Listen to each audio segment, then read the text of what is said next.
Hello friends, welcome to my YouTube channel. तो आज के इस वीडियो में हम लोग बिहार बोर्ड कक्षा 10वीं के भूगोल विषय का पहला जो चैप्टर है संसाधन, वो अलग अलग पार्ट में बटा हुआ है। तो पहला पार्ट है आपका प्राकृतिक संसाधन। पिछले वीडियो में हम लोगों ने संसाधन का लघु उत्तरीय और दीर्घ उत्तरीय प्रश्न क्लियर कर लिया है। इस वीडियो में हम लोग संसाधन का जो पहला पार्ट है प्राकृतिक संसाधन, इस चैप्टर का लघु उत्तरीय प्रश्न जानेंगे। लघु उत्तरीय प्रश्न का उत्तर जो है वो हम लोग देखेंगे। तो चलिए आज का वीडियो शुरू करते हैं। और वीडियो शुरू करने से पहले आप सभी से एक छोटी सी रिक्वेस्ट है कि अगर आप हमारे यूट्यूब चैनल पर पहली बार आए हैं, प्लीज़ हमारे यूट्यूब चैनल को सब्सक्राइब करके बेल नोटिफिकेशन पर क्लिक कर दीजिए, ताकि आपको आने वाले वीडियो के नोटिफिकेशन सबसे पहले मिल सके। तो चलिए आज का वीडियो शुरू करते हैं। तो इस चैप्टर का सबसे पहला उत्तर है कि जलोढ़ मृदा के विस्तार वाले राज्यों के नाम बताएं और इस मृदा में कौन कौन सी फसलें लगाई जा सकती हैं। कौन कौन सी फसलें लगाई जा सकती हैं, आइए इस प्रश्न का उत्तर जानते हैं। और इस बुक में भी आपका जो है इस प्रश्न का उत्तर दिया हुआ है। अगर आप चाहें तो आपके बुक में आप देख सकते हैं। बस वही चीज़ को हमने अपने लैंग्वेज में यानी कि मातृभाषा में लिखा है। हिंदी तो हमारी मातृभाषा है, लेकिन मतलब कहने का ये है कि जो जिस लैंग्वेज को हम आसानी से बोल सके, यानी कि अपनी भाषा में, ठीक है, किताबी भाषा में नहीं, अपनी भाषा में, जिसको हम आसानी से जो उत्तर है वो हम लोग याद भी कर सकें और आसानी से लिख भी सकें, तो उस तरह से लिखा है। आइए इस प्रश्न का उत्तर जानते हैं। तो फ्रेंड्स, ये रहा इस प्रश्न का उत्तर।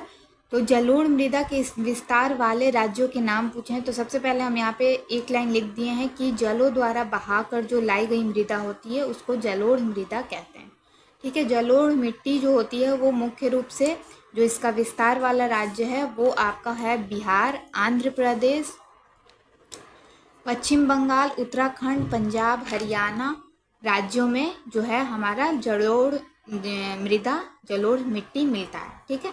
भारत में लगभग 6.4 करोड़ हेक्टेयर क्षेत्र में जलोढ़ मृदा जो है वो फैली हुई है। अगर आप इसका एरिया लिख देते हैं तो ये बहुत अच्छी बात है, ठीक है।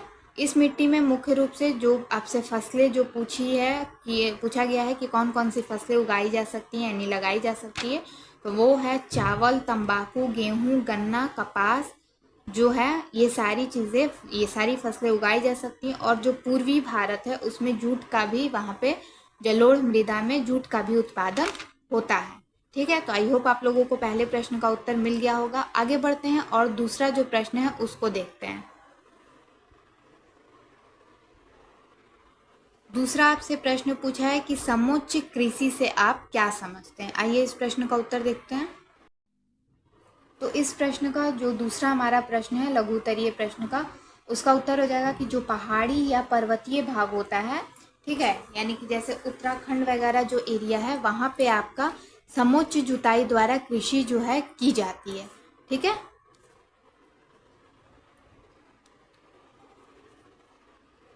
आई होप आप लोगों को अब क्लियर यहाँ पे दिख रहा होगा कि पहाड़ी या पर्वतीय भागों में समोच्च जुताई द्वारा कृषि की जाती है, ताकि इसके द्वारा मृदा अपरदन को रोका जा सके, ठीक है। तीव्र ढालों वाली जो भूमि होती है उस पर समोच्च रेखाओं के अनुसार मेड़ बनाकर कृषि की जाती है, जिससे पानी के बहाव में रुकावट आए और आसानी से कृषि की जाए। क्योंकि कृषि करने के लिए पानी की आवश्यकता होती है, तो पहाड़ी या जो पर्वतीय भाग होता है वहाँ से क्या होता है कि पानी जो है वो तुरंत बह जाता है। तो यहाँ पे क्या होता है कि समोच्च जो रेखा होती है उसके अनुसार से मेड़ बनाया जाता है और कृषि की जाती है। उससे क्या होता है कि पानी का जो बहाव है उसमें रुकावट आता है और फिर कृषि जो है वो आसानी से हो पाता है, ठीक है। तो समोच्च कृषि इसी को कहते हैं। आई होप आप लोगों को दूसरे प्रश्न का उत्तर भी मिल गया होगा। आगे बढ़ते हैं, तीसरा जो प्रश्न है उसको देखते हैं। तीसरा प्रश्न है कि पवन अपर्दन वाले क्षेत्र में कृषि की कौन सी पद्धति उपयोगी मानी जाती है, ठीक है। आइए इस प्रश्न का उत्तर देखते हैं।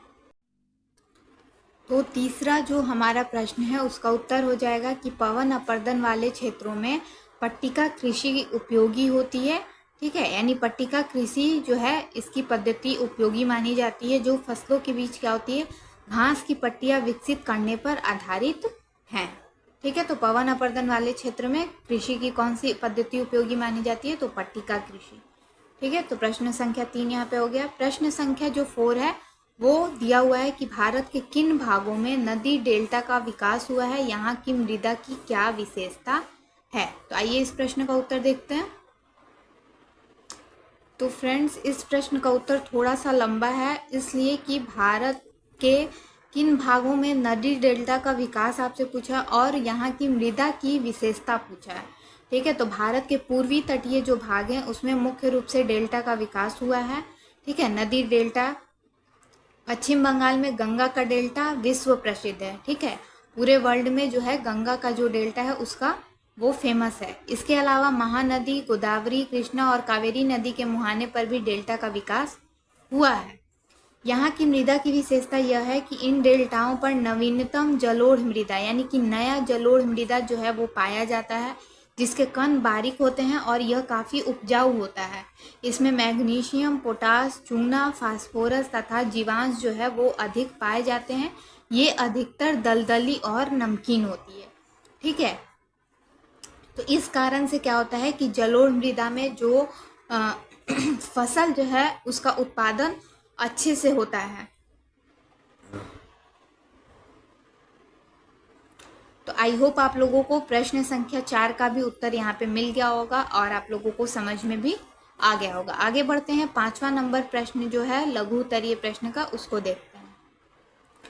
5वां जो प्रश्न है लघु उत्तरीय प्रश्न का वो है फसल चक्रण मृदा संरक्षण में किस पर सहायक है। किस पर नहीं होगा, किस प्रकार सहायक है। फसल चक्रण जो है वो मृदा के संरक्षण में, ठीक है, किस प्रकार से सहायक है, ये आपसे प्रश्न पूछा है। आइए इसका उत्तर जानते हैं। तो ये जो आपका प्रश्न है 5वां नंबर प्रश्न, इस प्रश्न का उत्तर हो जाएगा कि जो फसल चक्रण है इसके द्वारा मृदा के पोषणीय स्तर में, यानी कि यहाँ पे कह रहा है कि जो मृदा का पोषण का स्तर है वो उसको बरकरार रखा जा सकता है फसल चक्रण के द्वारा। ठीक है, फसल चक्रण जो है इसके द्वारा क्या होता है कि मृदा का जो पोषण का स्तर होता है उसको लगातार जारी रखा जा सकता है, बरकरार रखा जा सकता है। गेहूं, कपास, मक्का, आलू आदि को लगातार उगाने से मृदा में क्या होता है, ह्रास उत्पन्न होता है। इसे तिलहन दलहन पौधों की जो खेती है उसके द्वारा पुनर्प्राप्ति किया जा सकता है। इससे नाइट्रोजन का जो स्थिरीकरण है वो होता है। ठीक है, तो आई होप आप लोगों को 5वां नंबर प्रश्न के साथ साथ इस चैप्टर का लघु उत्तरीय प्रश्न का उत्तर भी मिल गया होगा। तो अगर आपको आज का वीडियो पसंद आया हो तो वीडियो को प्लीज़ लाइक, शेयर और चैनल को सब्सक्राइब करना बिल्कुल ना भूलें। मिलती हूँ आपसे नेक्स्ट वीडियो में। इस वीडियो में बस इतना ही। नेक्स्ट वीडियो में हम लोग इस चैप्टर का दीर्घ उत्तरीय प्रश्न सॉल्व करेंगे। ठीक है, दीर्घ उत्तरीय जो प्रश्न है उसका उत्तर जानेंगे। तो अगर आपको आज का वीडियो पसंद आया हो तो वीडियो को लाइक करना, शेयर करना और चैनल को सब्सक्राइब करना बिल्कुल ना भूलें। तब तक के लिए take care, bye bye and thanks for watching.